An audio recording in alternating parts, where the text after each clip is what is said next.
à toutes et à tous, je suis très contente de vous retrouver pour ce 3e épisode de Chef à bord, les coulisses. Aujourd'hui, on est à la ferme Saint-Ulrich et nos 4 derniers candidats vont s'affronter pour une 5e et 6e épreuve, les 2 dernières avant la grande finale. On se retrouve tout de suite dans Chef à bord, les coulisses.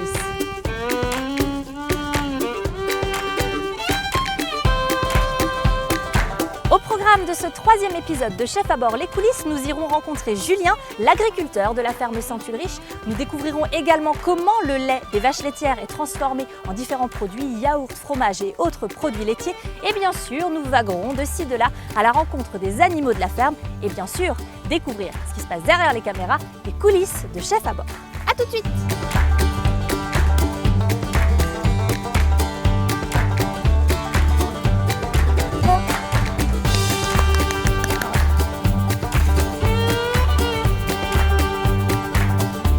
Alors là, on est avec le jury, on se prépare pour la première épreuve, enfin, il se prépare pour la première épreuve. Les candidats ne sont pas encore arrivés, mais tout est en préparation. Ça s'annonce bien, ça s'annonce super bien. Bien, je te présente la famille. Marguerite 1, Marguerite 2, Feu Follette, Bouchika. Elle vient de loin, celle-ci. Alors là, je vous explique, à partir de maintenant, il ne nous lâchera plus. Il a l'air malheureux, celui-là. Alors là, vous voyez le plateau donc, de la 5e épreuve. On est sur le 3e jour de tournage. C'est la première épreuve ici à la ferme. Et on a donc les 4 plans de travail. On attend les 4 derniers candidats pour cette épreuve de folie. Alors moi, je vous en dis pas plus, c'est la surprise. Ça tourne pas, non? Il n'y a pas un moyen de... Tu crois que c'est le frein à main? Ouais. Il te harcèle? Ah oui, bah...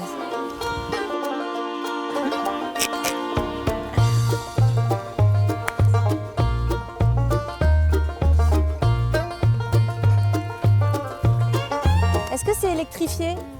Max, tu veux tester si c'est électrifié? Je touche si tu me donnes la main, parce qu'il paraît que c'est la dernière personne qui prend.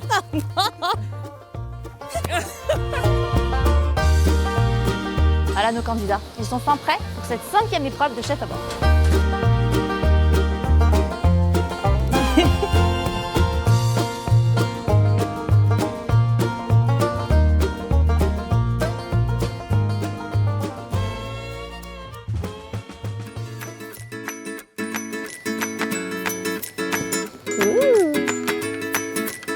Je sais pas ce que c'est.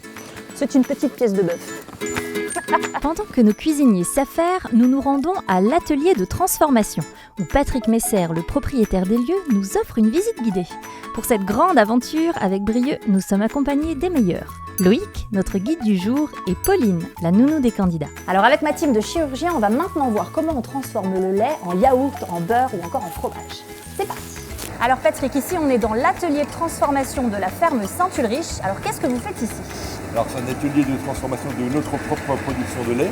Oui. On transforme la totalité du lait en produits frais, ultra frais, donc principalement du yaourt, du flan, de la crème dessert. Alors ici on transforme combien de litres de lait par jour? Alors on transforme 1 million de litres de lait par an. 1 million par an. Et on travaille 6 jours sur 7. Ah oui, d'accord. Vous êtes ici au sein de cet atelier, mais vous êtes également le président de la coopérative Hopla. Tout à fait. Il faut un lien entre le côté production et le côté commercial. Et la coopérative Hopla est effectivement un aboutissement d'un rêve d'enfant. Oui. C'est d'avoir sous un même toit beaucoup de choses, et beaucoup d'actions et beaucoup de rencontres. Autant avec les clients, mais autant au niveau des producteurs, des différents métiers. Et on se cultive et les échanges sont très enrichissants. Merci beaucoup Patrick. Merci.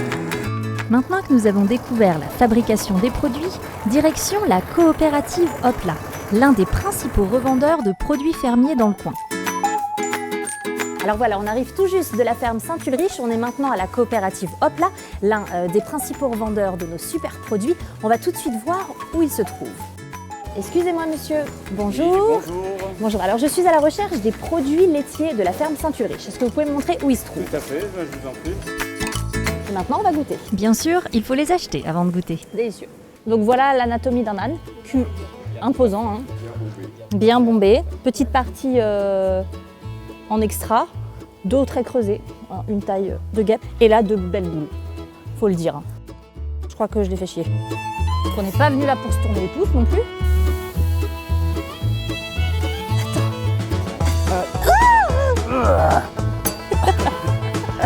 J'avais jamais porté de vache avant.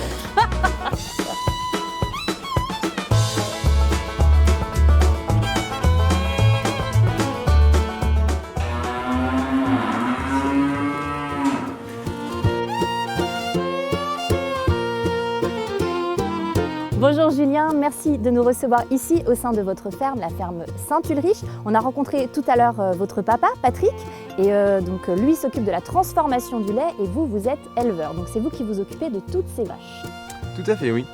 Donc là on est sur mon exploitation, donc on a un troupeau de 80 vaches laitières et on a une partie céréalière où on produit tout le fourrage de nos animaux. C'est une ferme familiale en termes de main d'œuvre et aussi en termes d'élevage. Donc on a un petit troupeau, donc on arrive vraiment à connaître chaque vache, le comportement de chacune, le petit nom, ses petites habitudes et celle qui est plus embêtante que l'autre ou celle qui est plus gentille, quoi. Alors nous on est en tournage ici depuis ce matin et on a pu se rendre compte d'une chose extraordinaire, c'est qu'ici vos vaches sont complètement indépendantes, c'est-à-dire qu'elles font tout toutes seules. Elles peuvent donc boire à volonté, elles mangent, elles vont même se faire traire toutes seules. Comment ça fonctionne tout ça?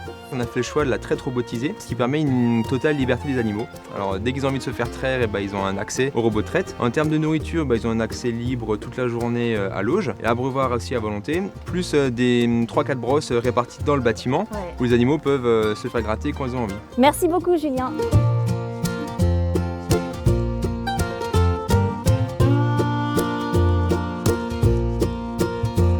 Sinon bah voilà, c'est cool hein, c'est bien amusé. Il veut plus nous quitter. Ouais. Et c'est ainsi que s'achève ce 3e épisode. Nous, on se retrouve pour les coulisses de la grande finale.